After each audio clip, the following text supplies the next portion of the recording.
Looking good, yeah.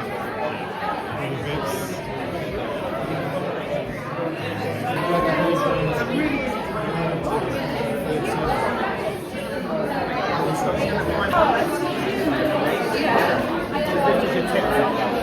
Ondine, of course, you wrote the film as well as directed it, working with Jordan. Can you, and of course, as you said, the film was inspired by Ethan's fable. Can you talk about how you approached pulling the film together with the script?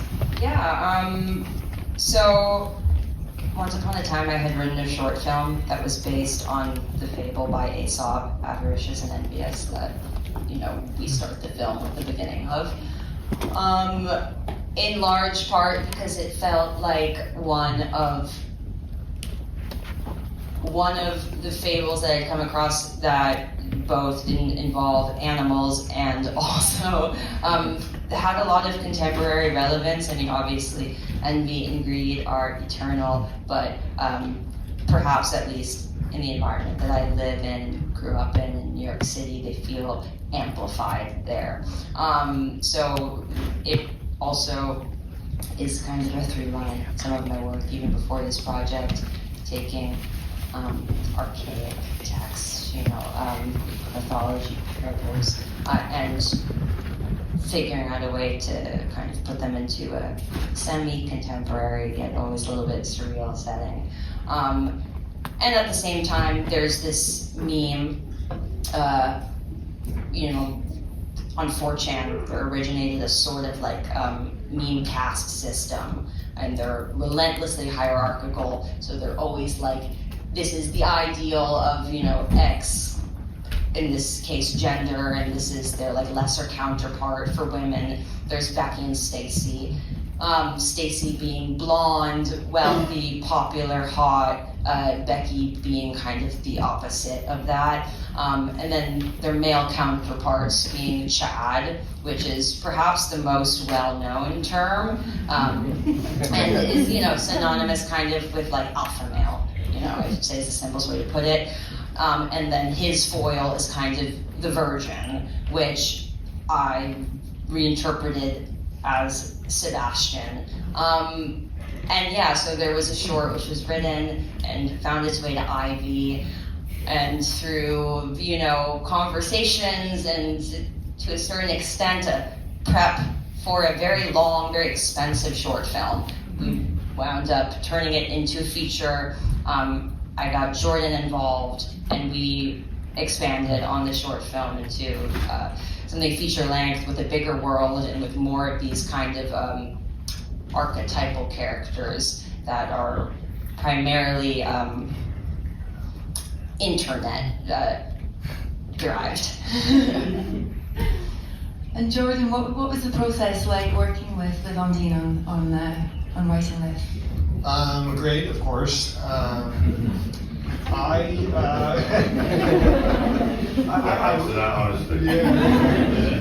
was a full-time lawyer when this project started.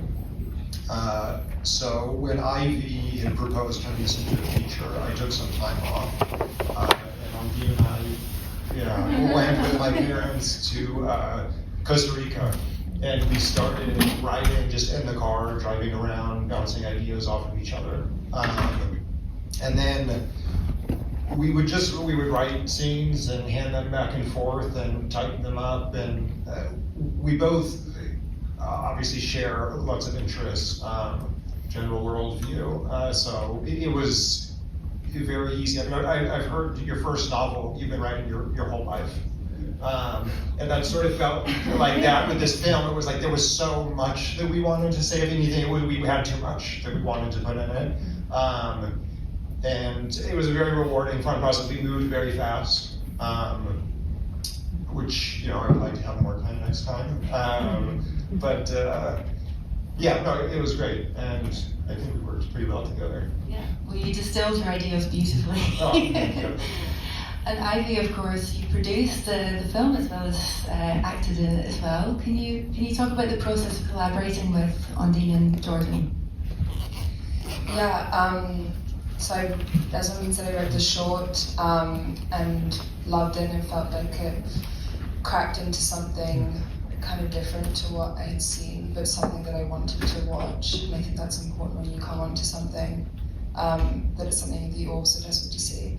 We had one call and decided to do it, and the process of the short was only a couple months of conversation, and we aimed to do a lower budget than this feature, and then they delivered me.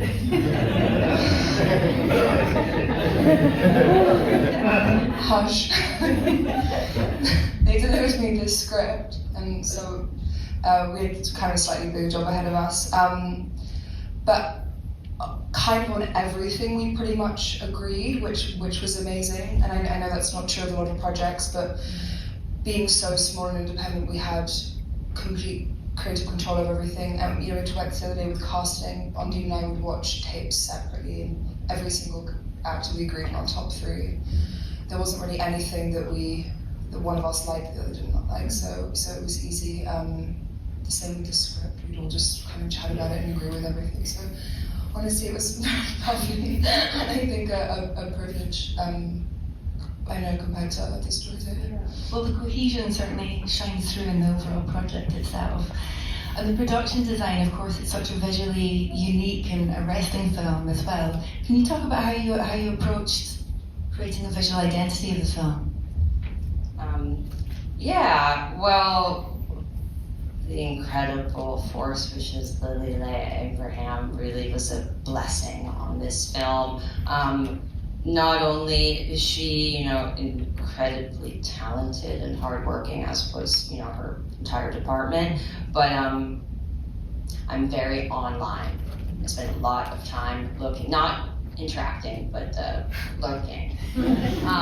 I unfortunately got Jordan into that as well, which is where a lot of this script came from, and so does Lily. So there was off the bat like a shared language, both in the films that we liked, in the books that we read, in an obsession with a certain kind of it takes Sebastian's character a certain kind of like neo-fascist thing which was happening on the internet and therefore bleeding into real life, because I don't really think there's a separation between the two. So we were able to off the bat get really specific with things, put a lot of detail into this world we were building, into the bedrooms of the different characters, and have a lot of fun with it. It didn't have to, in the case of specifically the production design and of these details in the Peterson estate or at Grant My Wish or in Becky's apartment, there was a really harmonious kind of relationship we had, because we all were pulling from the same place. And I would say similar with Paige, our costume designer, who's here right now. And also in part because I have a close personal relationship with Paige, by the time we got to set, and even before proper prep started, we were very aligned. I want to use this kind of ambiguous term, coming from the same place, but yeah, we had a shared language, and I think that's really beneficial to the film. Well, I mean, it comes through. I think there's such a strong element of the film itself, and the soundtrack as well is such a huge part of the sense that you managed to create. Can you talk about how you approached selecting the songs and yeah, there's a opera, King Arthur by Purcell, and one song in particular, which is the most famous piece from that opera, and Klaus Nomi very famously made a Klaus Nomi-esque cover of it. There's some DJ electro remixes of it, which are also relatively popular. And I both the sound of this piece felt I don't know, in my heart it felt tragic and inevitable, the kind of, but how the music was speaking to me, but also the actual lyrics felt very much so related to the genie of, you know, what power art thou who from below has made me rise unwillingly and slow, is very connected to how I think about the genie and his arrival at the beginning of the film and what he's there to do.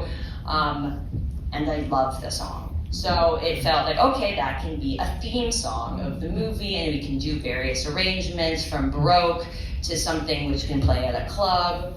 And Jim Williams, who's an incredibly talented composer, had done something a little bit similar with Titan in particular, the Julie Ducournau film, with Saraband, which is, you know, probably most famous from Barry Lyndon, but then you hear kind of like synthesized versions of it in Titan, and I really loved the score from that film, and I loved that idea.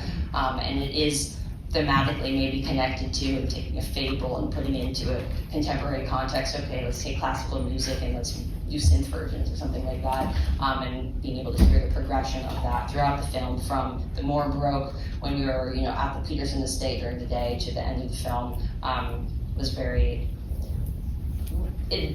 much so what I wanted, and I'm very happy with how it turned out. And it's the illiteracy really of it that kind of pulls it all together. It's amazing. Anya, congratulations on a fantastic performance.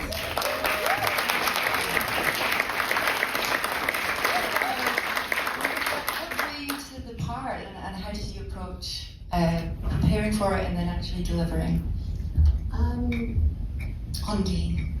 Ondine drew me to the part. We had a conversation about me playing Becky, and your vision, and like how considered every choice was, your the way you wanted to interrogate the cynicism of this world and the cynicism of every character, the ugliness. I was most kind of excited by.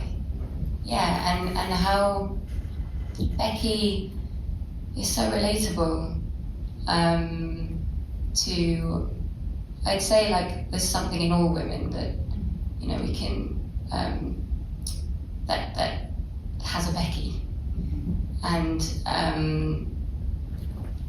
mean, these two women, Becky and Stacey, they're not so dissimilar. They just, you know, they want what the other person has, and I wanted to know what that was. Yeah. Fantastic.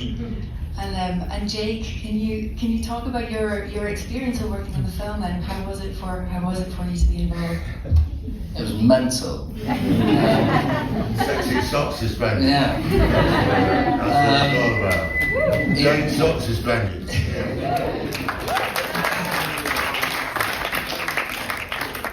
Thank you.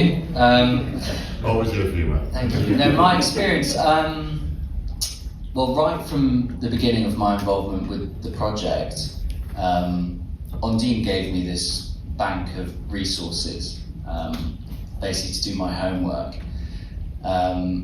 So I had a good sort of 2 or 3 months to really live in the character, transform physically. It's a lot of working out. Believe it or not, that's not what I look like all the time. So yeah, it was fun. It was an amazing experience. It's very rare as an actor when you have a lot of time to do the homework and be responsible for your own work and your own character work. And it was great. Ondine just gave me all of these resources, books to read, and sort of online manosphere accounts. I made my own sort of burner account on Twitter. If found, that'll be the end of my career. And yeah, books to read and articles to read, and it was amazing. It's a sort of job of dreams, the role of dreams. I could just really sink my teeth into it. Something so far removed from me. It's brilliant. Yeah. You did a fantastic job. Thanks.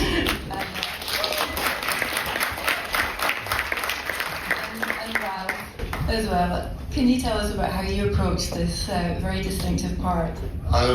Yeah, it appeared in the middle of the writers and the actors strike. So a lot of people were at work. And so we managed to get this crew of amazing people that realistically, for a budget of this film size, we would really not, I'm not talking about cast, I'm talking about crew, like the gaffer, his last 3 films have been $200 million plus films. So, yeah, Ondine and I were surrounded by some really good old school British crew members to support their amazing vision and their bravery. They were astounding. I was constantly kind of going, are you really going to try that? I've done 170 films over 30 years. So at times I would look around and kind of go, are you serious? But there was never any doubt in their minds and in my mind when they said they were going to do it, that they would do it. And they did. They're incredibly brave and incredibly brave and amazing filmmakers. And I hope that they get to make lots more films. Because, I sound like a condescending old man, but I'm not. I'm just a guy who's been around for a long time, and I think they're both amazing. And I hope to work with them over and over again if they get to make more films.